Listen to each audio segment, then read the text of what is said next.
Jueves de la tercera semana de Pascua, y el libro de los Hechos de los Apóstoles, capítulo 8, del 36 al 40, nos presenta a Felipe bautizando a un eunuco de Etiopía, alguien que trabajaba para la reina, llevándole las cuentas, un hombre que administraba el tesoro del reino de Etiopía,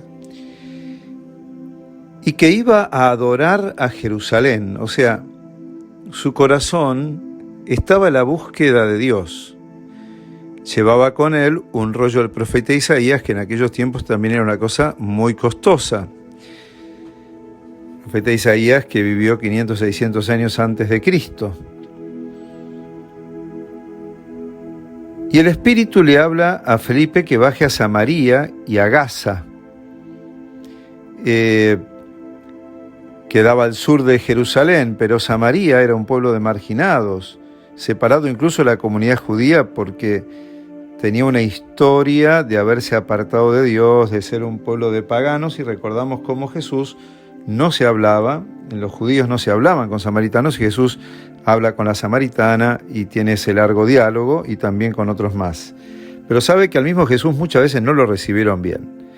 No obstante, luego de este encuentro de Felipe que predica en Samaria, va también Pedro y Juan a imponer las manos y comunicar allí el Espíritu Santo. Toda una pedagogía y un camino que el Espíritu Santo va guiando a Felipe, a Pedro, Juan, va confirmando la obra y lo hace encontrar también con las personas. Registremos esto porque también nosotros estamos hoy guiados por ese mismo Espíritu y tenemos que saber descubrir cómo su dinamismo es mucho más natural de lo que a nosotros nos parezca, aunque es un camino sobrenatural que Dios va llevando a aquellos que se dejan guiar por Él.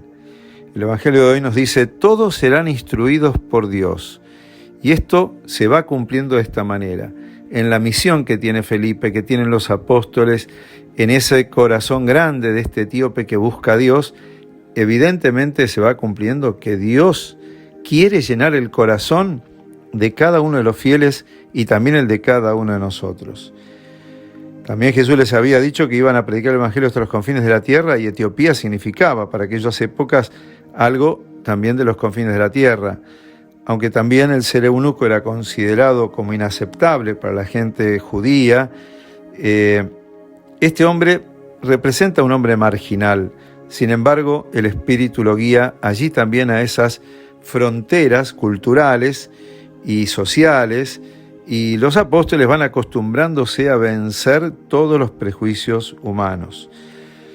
Había dos caminos para llegar a Gaza, uno más frecuente, otro menos frecuente. Incluso algunos estudiosos dicen que el Espíritu lo guía por el camino menos frecuente, y es por ahí que este hombre, que se había hecho 2.600 kilómetros, que en aquella época le llevaba unos 3 meses de ida, unos 3 meses de vuelta, desde Etiopía, más o menos, hasta Samaria, lo encuentra en el camino.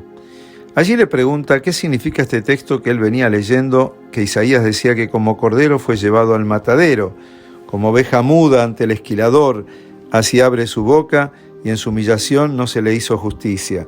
Ciertamente que este texto podría haber sido la historia del pueblo de Israel o la historia de Jesús, que asume la historia de un pueblo de Israel que fue perseguido, que estuvo en el exilio, que fue dominado, que tuvo pobreza y que incluso tuvo tantas muertes, y Jesús asume el destino de su pueblo.